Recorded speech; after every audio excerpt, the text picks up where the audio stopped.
Greetings, Earthlings! Welcome back to Moving Right Along, a Muppet movie podcast brought to you by toughpigs.com. This is the podcast where we watch Muppets from Space 2 minutes at a time and talk about it a lot. I'm your host, Ryan Rowe, I'm your other host, Anthony Strand. and this week we have a return guest back from last season. We had a fun time talking about rats having a cruise ship party last season. Gus, please introduce yourself. Hi, I am Oscar Gutierrez, and I just realized, yes, rats last season, and I get my boy Rizzo in this clip as well again. So excited to talk about more rats. That's true. Yeah, some rat-centric minutes again. Yeah. So thanks for being on the podcast. Thank you for having me. Of course. And you are here to talk about minutes 29 and 30 of Muppets from Space, in which Piggy convinces Rob Schneider to keep her on the air, and Josh, Charles, and Piggy face off. So we start here with Rob Schneider shrugging off Piggy because she's just the coffee pig. He doesn't want her to have this big story of the alien. Kermit is a little confused by this information. This is new to him because Piggy told him that she had a big new career in journalism. But Piggy says Rob Schneider is just a joker, and she hits him, so he will shut up. And I mean, how many of us want to actually hit Rob Schneider? Like that. We're all living vicariously through Piggy there. Yeah, yeah. Now you weren't here last week, Oscar. So any general thoughts on Rob Schneider? Oh, general thoughts. We talked about it a little as we were setting up. Rob Schneider to me is very much Adam Sandler's best friend, right? You Can Do It. He's in all of Adam Sandler's movies that I know of. I saw Deuce Bigelow. There wasn't much I knew about him. I think I had a general. I liked Adam Sandler movies, so by the transitive properties, I liked Rob Schneider enough until fairly And recently. then he took a turn, Sure. right? Yes. And then he took a turn, which is not unique in this movie in terms of actors when they pop up on screen. You're like, ooh, Yes, that is hello. too Right. true of this movie. Yeah, it's funny. We didn't mention You Can Do Eat last week, I don't think, even though we did talk about his movie appearances. But yeah, that's probably a big thing that people think of when they think of him. That's what he's best known for. It Yeah, I just mean, might be and now. certainly in terms of movie stardom, like none of his starring roles were successful. He never, I mean, Deuce Bigelow, I guess. That's I the one think, that got a sequel, You know, right? you yeah. just reminded me too. The one I saw, I was like, because I saw Deuce Bigelow once, but I was like, I feel like there was a Rob Schneider movie that was his movie that we saw. We saw The Animal a lot Oh, growing up. I'm so And sorry. I do remember everyone hated that, and I have never gone back to go watch it again because I know in my heart it was terrible. But we watched it a lot. I mean, I'm a child. huh. I was a child. I remember watching that a lot, and I know my husband liked the hot chick. Now that I'm thinking about it, and that I saw for the first time as an adult, and that was not good. And that's It's okay. Now not. that's the movie where he switches bodies with Anna Faris, correct? Isn't that the Is it? Yes, it is Anna Faris. Yes, not Rachel McAdams. It is Anna Faris, and they switch because he like steals her earring, and it's cursed or Oh, some of Freaky course. Friday level of spell. But he Huh. switches bodies with Anna Faris. Yes, I believe so. right? Yeah. What a world. Wow. I, Yeah. I do think though that might be his best leading role on film. Yeah, That might be the peak that we I got. sure, mean, sure. I'll take your word for it. But yeah, so as this is I happening, or I oh, I I am sorry to Cam Garrity that he now has to add the hot chick yeah, to the list of movies mentioned on this podcast. yeah, I was just thinking that he has to add these movies to his letterbox list that Love he's it. keeping. Love it. But right after this happens, a voice says, "We'll take it from here," and we see two men wearing very dark suits and sunglasses. You might call them Men in Black, perhaps. I might Perhaps. call them that. Yes. One of them says, "We're the Society for the Prevention of Cruelty to Aliens." And this, of course, is a reference to the Society for the Prevention of Cruelty to Animals. Speaking of the animal. Um, but who is saying this? This character's name is Agent Barker, and he's played by Josh Charles. Now, who is Josh Charles? Who is Josh Charles? He is, I would say, and correct me if I'm wrong, I would say he's best known for his roles in two TV shows, Sports Night and The Good Wife. Yeah, those are the ones. Like I would say those are the two people he's been in a lot of other stuff. He's one of these guys between those two shows, he had a few other TV shows that didn't Mhm. go, that sort of thing. Yeah, But his earliest IMDb credits are from the late 80s. He had small roles in the original Hairspray and in the Dead Poet Society. Oh shit. And he's just kind of always doing something. His newest credit on IMDb, apparently he was in 9 episodes of The Handmaid's Tale, which is still, current. So, Right. Yeah, so So he's still hard at work. yeah. yeah, I was working all the time. Uh, Roz and I watched all of Sports Night. We shortly after we got married. So it's like Mm. 2011, 2012 maybe. We had a tradition where we would watch a few episodes of Sports Night every Friday and get Chinese takeout. Oh. Shout Oh, out to that. Dragon Star Kitchen in Fulton, Missouri. Um, but Roz, until that time, until we started watching Sports Night, she never knew Josh Charles was supposed to be a cameo guest star in this movie. Like she Oh, she didn't didn't know who he realize that. was. Yeah, yeah. She thought he was just like, the some generic no-name actor playing a man in black. Right. But when we started watching Sports Night, and that's when she recognized him, that's when I started thinking, did they want Peter Krause to be the other man in black? And he Oh, wouldn't do it because the other guy has no lines, right. I correct? don't know Yeah, he who doesn't he talk. is He doesn't even. even take off his glasses. I couldn't Yeah, even figure out who this guy is. right, right. But Sports Night was, we keep saying Sports Night, which was a sitcom set backstage at a ESPN Sports Center type show, written by Aaron Sorkin. And it Mm, was when this movie came out, it was in the middle of its 2-season run. This is right between season one and season two of what ended up being only 2 seasons. mhm. So I have to imagine that's why Josh Charles is in this movie. He was a current network sitcom star in a time when that meant something. Yeah, I wonder if just somebody who worked on this movie really liked Sports Night.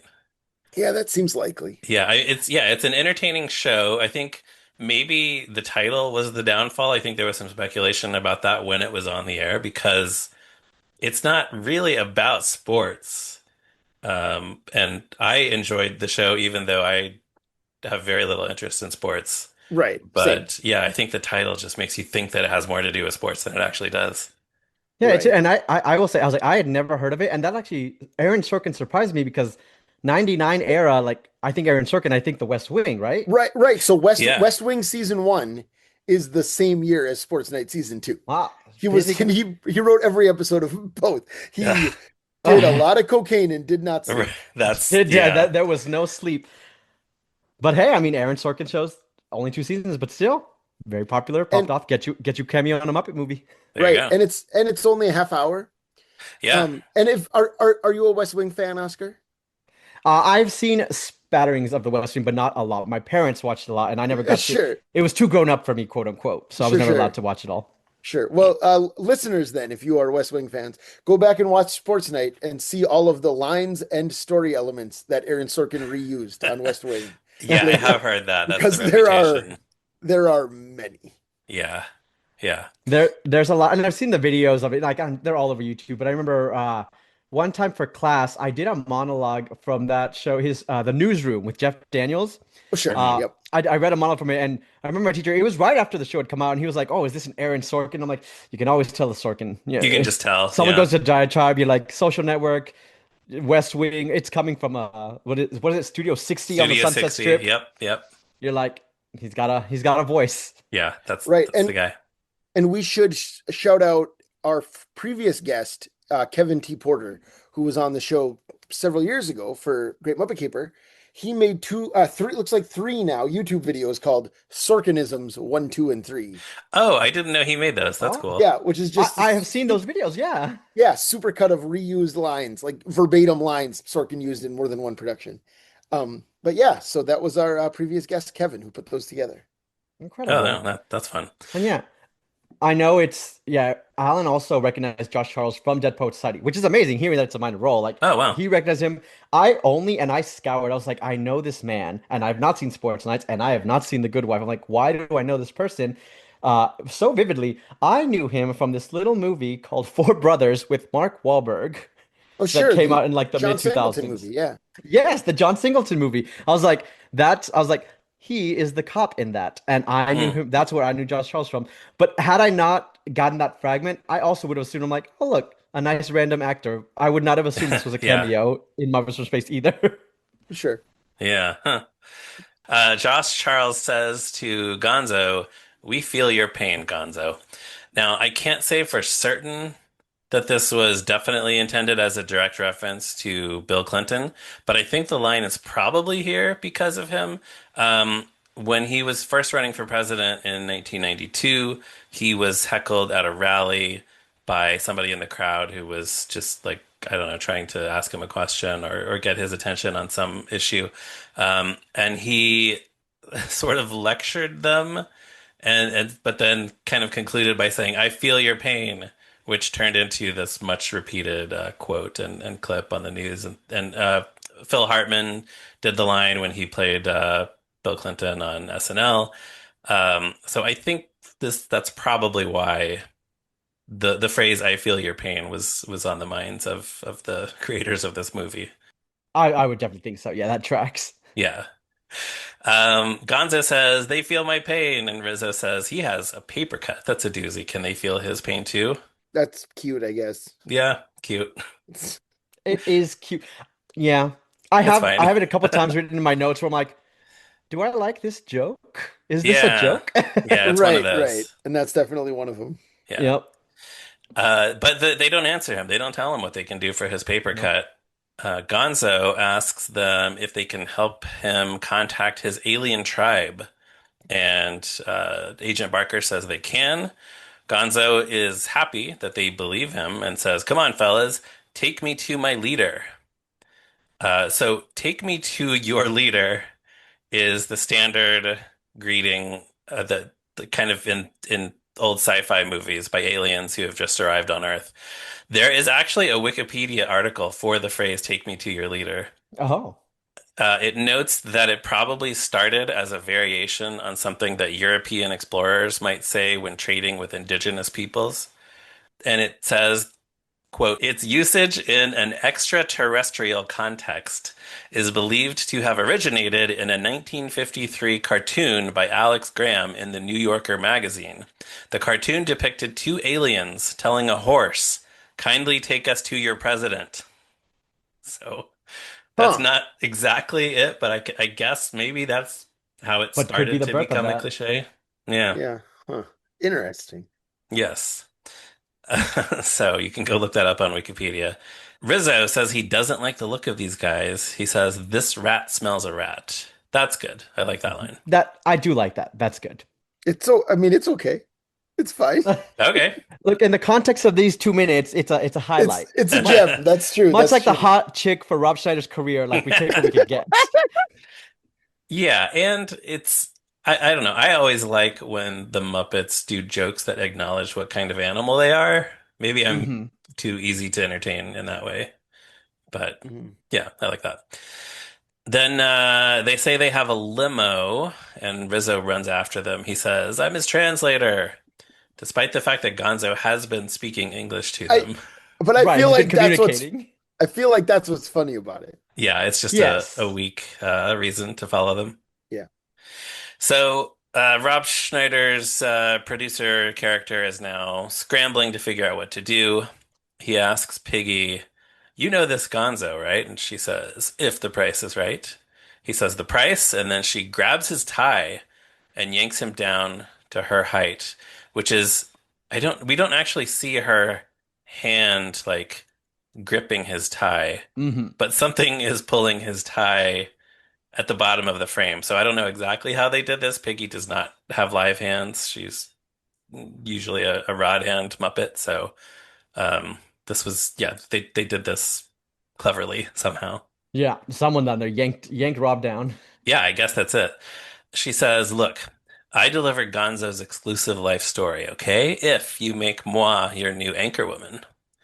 So this is more like the Piggy we know, because we were complaining a lot a few minutes ago, a few episodes ago, about Piggy having stage fright with the cameras on her, how much it just Hmm.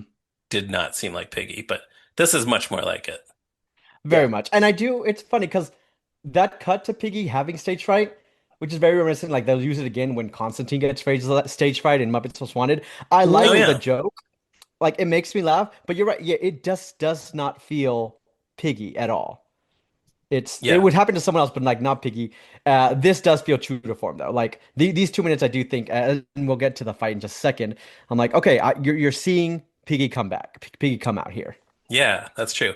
I guess with Constantine, we don't have an expectation of what Constantine will be like on a stage in front of an audience. So, Right. And it makes sense, right? Like yeah, it's world's his criminal first. mastermind first time. He thinks he can do Yeah. everything, and then suddenly, I mean, that's when stage fright hits you. It's your Yeah. first time. It's like, whoops, this But is this is harder than not I thought. Piggy's first time. Right, exactly. Rob Schneider says, "What about Shelley?" And Piggy says, "Shelley Smelly." That's a sick burn. It sure is. Mhm. It rhymes. Yeah. Do you think that's the main reason they named the character Shelley Snipes? I mean, probably.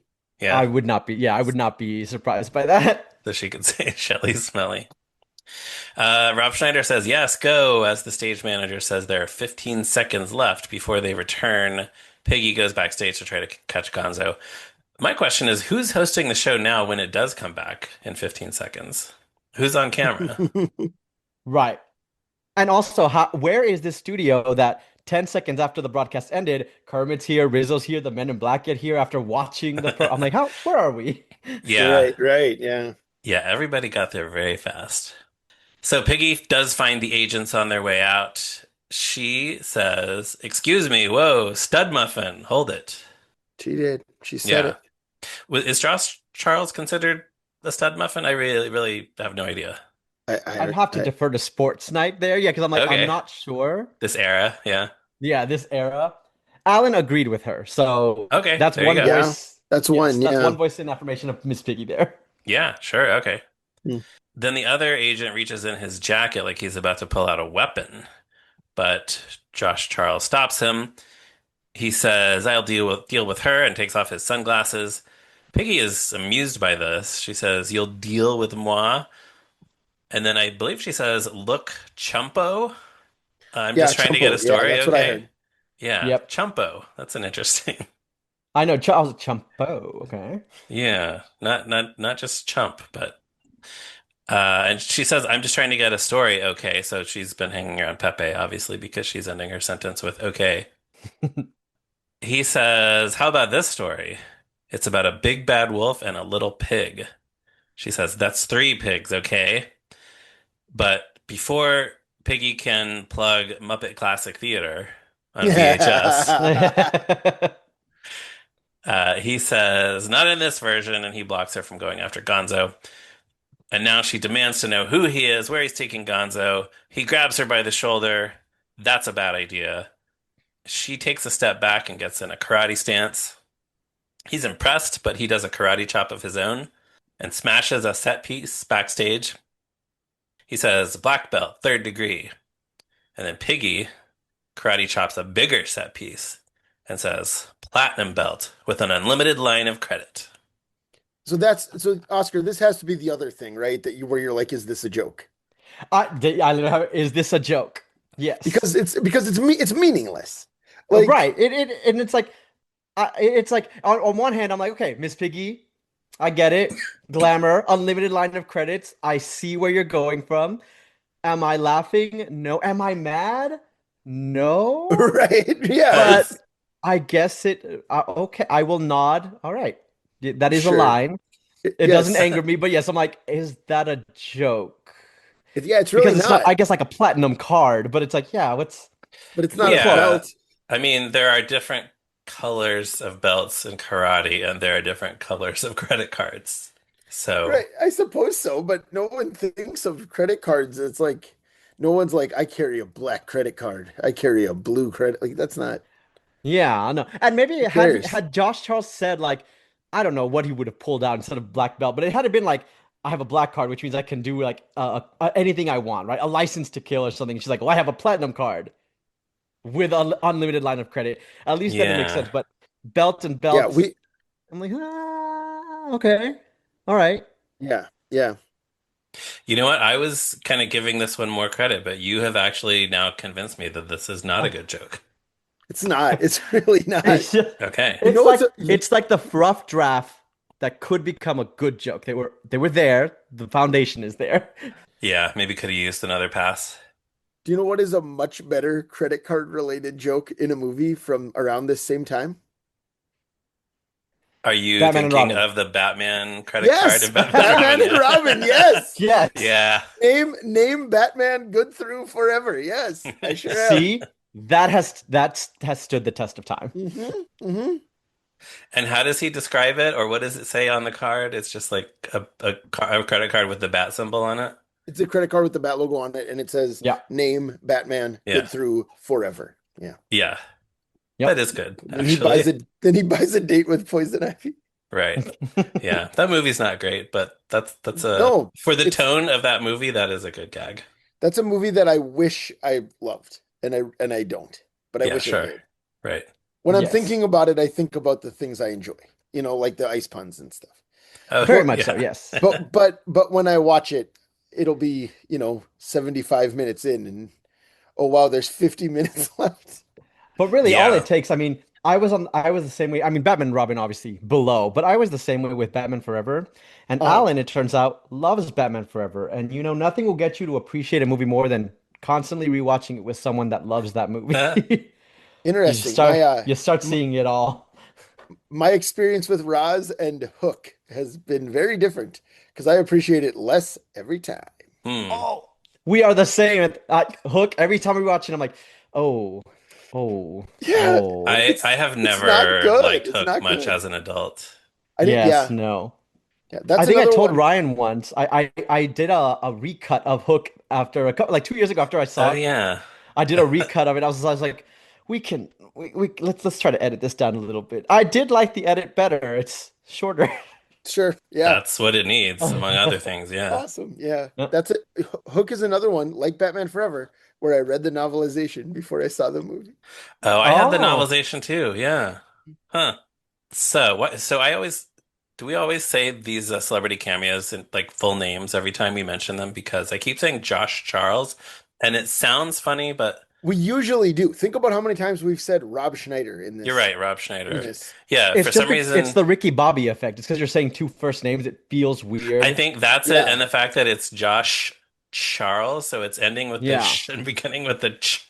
and yet he's Yep. had a very successful career. So Oh yeah, He no, I mean has. it's nothing wrong with it. It's just I'm just realizing it sounds odd to keep saying it, but Josh Charles says, "I like this party," and he takes off his jacket. his delivery of "I like this party" is disgusting. Mm. It's so gross. Like Yeah. he just sounds so. I mean, as we know, he's going to get like more turned on by Miss Piggy. Well, yeah, Yes, it's it's very skeezy. You're like, In the oh, next, yes, he's like, "I like this party." It's right. like It's it's not. starting to It's turn into that. yeah, it's not good. Yeah, and he's taking his jacket off. Like he's removing he clothing is. now. Yeah. They start circling each other, and then yeah, the next thing I have in my notes is they're either about to fight or make out. That's Yes. right. So, That's the tone we end with. But you didn't put Miss Piggy saying "tough guy, well, yeah, tough you're right. That's guy." that's Oh the no, next thing. yeah. Piggy says, "Tough guy, tough guy." She makes a few more No, she sort of no, she doesn't. She does not say grunting tough. noises. You put the emphasis on tough, but Piggy puts the Oh, emphasis on guy both times. Tough uh, guy, tough guy. oh, really? Okay. Tough guy! Tough guy! Ha ha! Yeah. I didn't pick up on that, but I'm glad you did. I think about it all the time. Yeah, well, and then though the clip, this is where it ends. So unfortunately, he does not get the opportunity to address her as tough pig, tough pig. Missed Ah, opportunity. Yeah, too bad. that's what Danny named it after. He named it after the thing that That you Josh just Charles should have should have said. said. Yeah, yep. Yeah, Yeah. sure. Yeah, that's where this clip ends. Wow, that's it. That's the end of this this 2 minute clip of Hmm. Muppets from Space. Um, I do have some screenplay draft stuff, but I'll go ahead and ask if either of you have anything else on these 2 minutes. Oscar, starting with you. Yeah, I have a couple of things. It's true. The 2 minutes finished, and it's like, well, there's not much there, was there? Yeah, Uh, sorry. but Sorry, these were no, your minutes. oh, it's totally fine. Again, I had Rizzo, I had Miss Piggy. I am living. Oh, good. But I will say there wasn't much there in terms of content, but I read a lot into so seeing Muppets from Space, I wanted to like it a lot more than I did. And I think that Mm, that's a pretty popular opinion with this one from like a lot of elements are there. And there's just something that stuck out to me on this one, specifically with Piggy. So we start off with Coffee Pig and Kermit being like, huh? And we were talking about it earlier.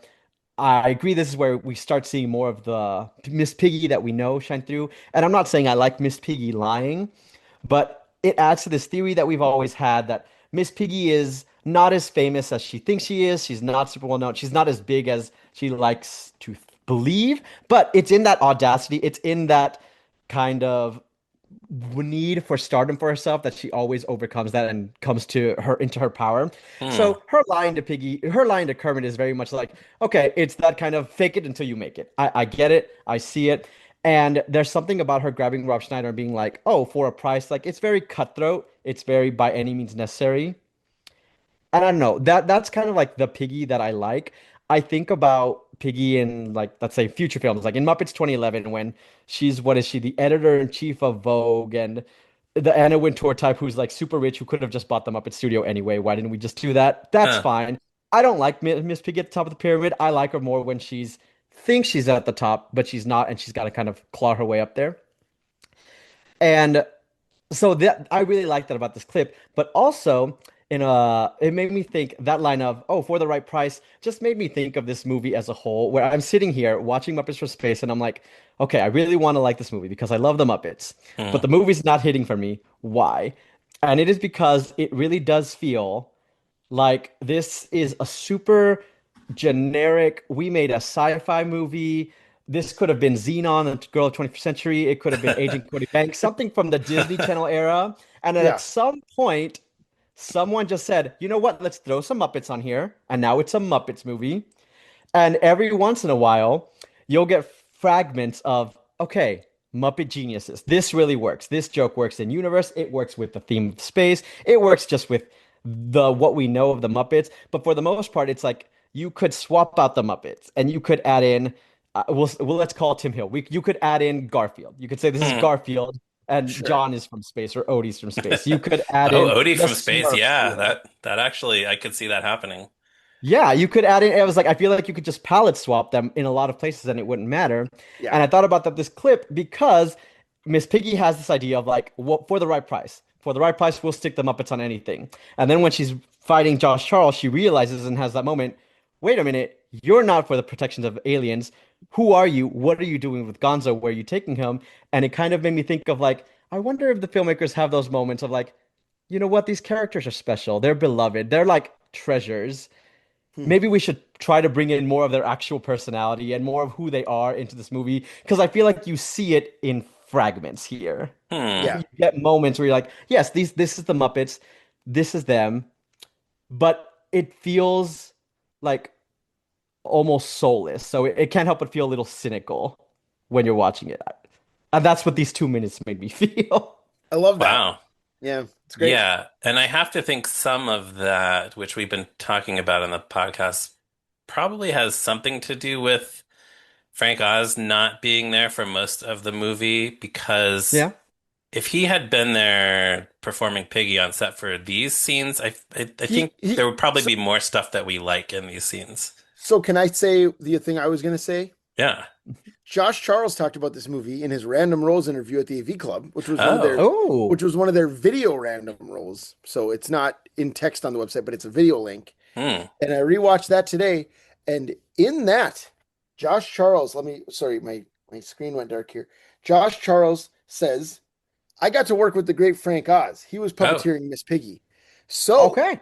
he did perform this scene. Huh. This is He Okay. is one of the there. ones he was there for. Which I wonder if the idiosyncratic delivery of tough guy is Frank, because Yeah. that feels more like Frank throwing it in off the cuff than Peter Linz or Kevin Clash or whoever. Wow. You know what I mean? Yeah. Because Frank would have to match the mouth movements, Right. if True. it was somebody else. Huh. But the other things of note, he doesn't talk about it till he says it was fun. He says he had a good time. Hmm. Yeah. Um, he talks about how he had to work hard to maintain the sight line with Piggy rather than look down where the voice is. That Oh, that, yeah. that Hmm. took him some work. And he tells a story that in the next scene when he punches Piggy hard in the face. He punched Piggy so hard that Frank Oz went, ouch, and his thumb was like jammed. Oh, And he says Oh. he was worried that he broke Frank Oz's finger, but he did not. Oh. oh no. So those are the stories he tells about Muppets from Space in that video. Wow, confirmation. So Wow. Frank Oz was there. Yeah, which we will link to in the show notes. Yeah, okay. Well, that's new to me. So that just shows how, I don't know anything. But I was Right. under the impression that Frank was only on set as Piggy in the beach sequence at the end. So Hmm. I picked that up somewhere. I don't know where, but I obviously that was not I correct. the fact that Josh Charles describes him as the great Frank Oh Oz yeah. me like suggests to me that he knew it was Frank. You know what I mean? Yeah, That it's not definitely. like he mistook Peter Linz or whoever for Frank Oz. Although You that know? would be funny. Yeah. Yeah. Yeah, I kind of wonder if that ever happens. Like if there has ever been a guest star who thought they were working with, one of the other, like Jim or Frank, but they were actually working with somebody else who was going to be That is, dubbed I'm sure later. that has happened too. Yeah. Yeah. Seems like it probably at least once. Yeah. Yeah, I was also thinking, Oscar, about what you were saying about Piggy being famous. They do kind of go back and forth on that because it's funny for Piggy to be like for her to aspire to be famous and we can root for her and it's also funny, but then it's also funny when she gets to be famous and fabulous and people love her Hmm. because that's funny to see a pig as a big Hmm. celebrity and a star. So Yeah, yeah, it's possible for it to be funny both ways. absolutely. And it's funny you were mentioning this is like 20 seconds outside of our clip, but Anthony mentioned her getting punched in the face. There was something so I'm like, oh my God. Oh, I think about so in the commentary, this is left wing, but in the commentary, the original Toy Story, they talk about the scene where Woody and Buzz are fighting underneath the car and they like actually have their fist fight. And Hmm. Woody at one point opens up Buzz's visor and he like punches him 3 times in the face. And they're like, whoa, is this too much? Is this too much for a kids movie? Like, this is a little violent. It's for our main character to do this. And then they add in all these squeaks to Buzz getting punched. And they're like, okay, we're fine now. It's a kids movie again. It's funny. Here we Huh. go. And I thought about that because here I'm like, man, I'm not getting any squeaks. Like Pig is doing her like, oh, is that the best you? But I'm like, oh, she is just getting punched. And then Yeah. she goes It's down. I'm like, whew. We get a noogie joke, but I'm like, oh, yeah, that is a violent punching of this Muppet here. yeah, that's Yeah. I'll have to double check with her, but I believe that's my wife's least favorite thing in this movie. Is I Yeah, can Pig see getting that, punched yeah. in the face repeatedly. it is. And I think you all did. I think it's in the most recent episode. It's along the same lines of when Gonzo's doing the lawnmower and he runs over a cat, and it's like, Yeah. hey, Yeah. it's a similar thing where it's like, oh, is that a joke, but in a different way? Like, ooh, that's brutal. Yeah. I had the same and you're a cat lover. You have cats, like I have a Yes, I cat. have. Yeah, So I'm cat dad, and it's like, hey, yeah, that is Yeah. that funny? I don't know. yeah. And as long as we're talking about that fight scene in Toy Story, I gotta say the funniest thing to me in that is when Woody hits Buzz's voice button 3 times and it goes Buzz, Buzz, Buzz, Lightyear to the Yes. rescue. Yes, it's so Yes. good. So So funny. yeah, like, and they really made that fight scene like brutal. It's like it's so funny. Like they found any joke that they could put in there. It's great. It's a great fight scene. Mhm. Yeah. And I was just thinking Muppet violence is usually they keep it within the bounds of slapstick. One moment I can think of which was controversial back in the day on the Muppets news group on Usenet. There's an episode of Muppets Tonight where something happens to Fufu, Piggy's dog, where Fufu gets like thrown across the studio and falls onto a metal railing backstage, and there's just like this horrible clang sound, and Oh Fufu my. just falls down out of the frame, and I don't think he gets back up. He, she, which is Fufu a boy or girl? I always forget. It has been inconsistent. Okay, Okay. so, and I don't think you see Fufu get back up again, so people were definitely reacting like that seems like a bit harsh. Like that just crossed the line. It's a little Yeah, less slapsticky and just violent.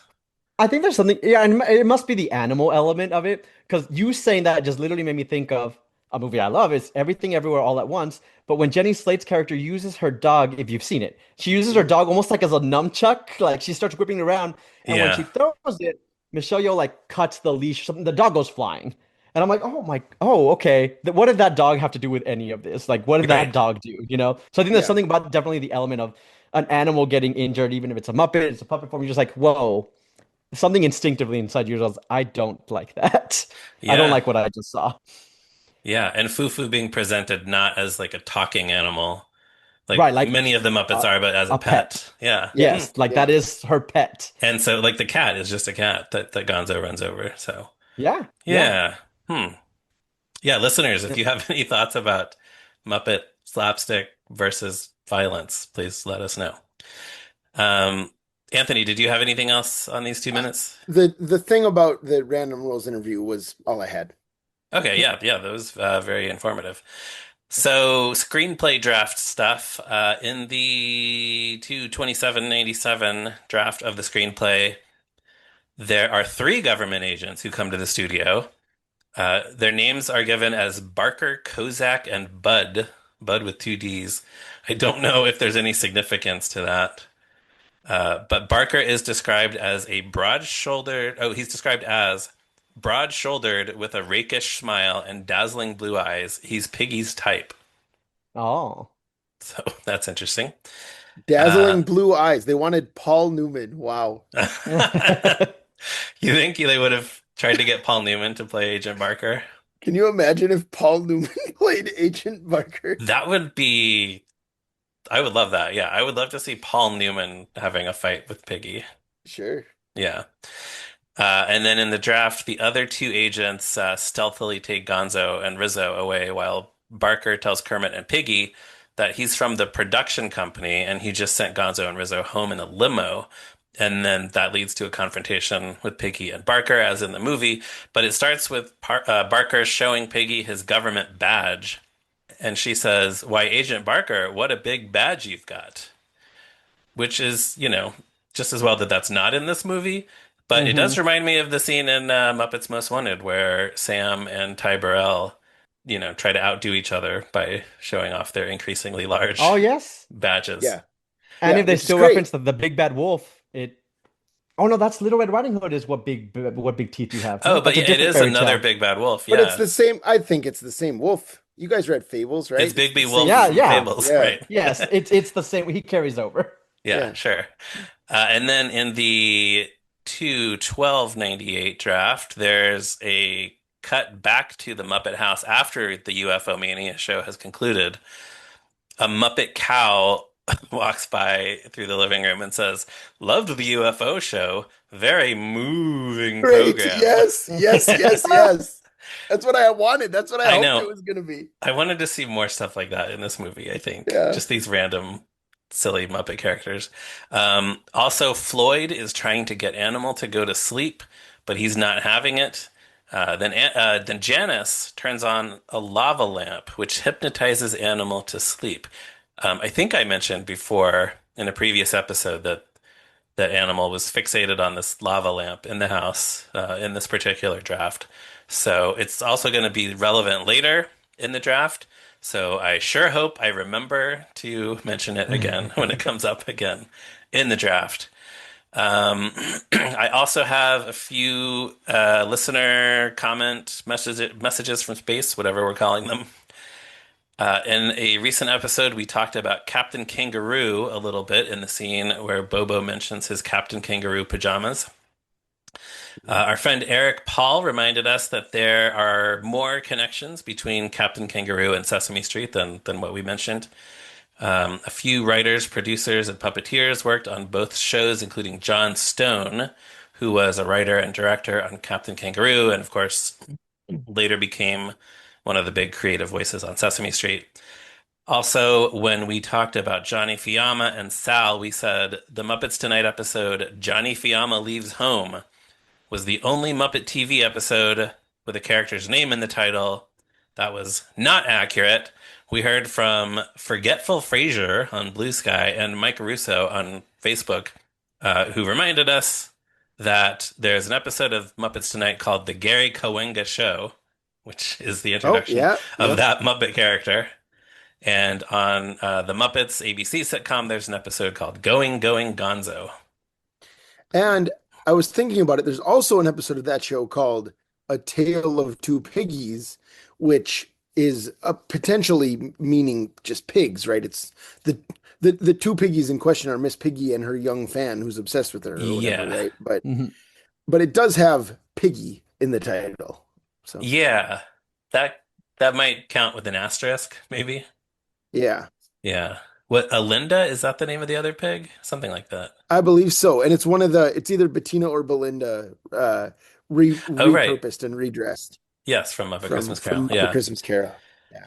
And then finally, when we talked about this scene after Gonzo mows the lawn, I was confused by a line Pepe says, and a few listeners who contacted us in various different ways confirmed our conclusion that he probably says, "Hold your horseshoes."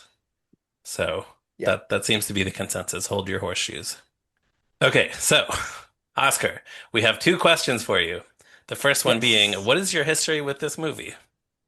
So this is actually, I definitely saw this as a kid, but didn't remember much of it. So Hmm. in my rewatch after going through and wanting to watch all the Muppets movies, this is now, I would say, the last. I've now seen all the Muppet movies, and this was the last one. So this Okay. is my most recent one that I have seen. And there was a lot that I did not remember about this movie. Hmm. Uh, I only remember fragments, but yeah, I definitely saw it growing up. I don't recall. I was too young to remember if I saw it in theaters. I came out. I was a military child, so it came out right as we were moving and leaving the country. So we must have caught it on DVD at some point Sure. when we were overseas. But it definitely wasn't a huge rewatch because I didn't remember too much of it. And I would say, yeah, the big exposure to it has been recent when I watched it last year.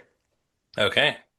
And our Awesome. other question is, what is your favorite sci-fi movie or TV show or other property? Oh, I love sci-fi. Like, I do love, like, Doctor Who is probably the show sci-fi that I love. But in terms of movies, I mean, I love The Thing, Star Wars. I'm a big aliens over alien person. But how can you compare? They're Right. both 10 out of 10 movies, you know, They're E.T., both great. Jurassic They're Park. both great. Yeah, a huge fan of Independence Day, which I can't lie. This movie being just like a refrigerator magnet of movie references slapped onto it. Uh-huh. I love Men in Black, and I love when that Muppet, the doctor's like, "Release me." I'm like, you know what? I do remember that, and I do love that movie. Uh, I'd probably say my favorite is probably like Eternal Sunshine of the Spotless Mind. Oh, okay. That Okay. one's probably, yeah.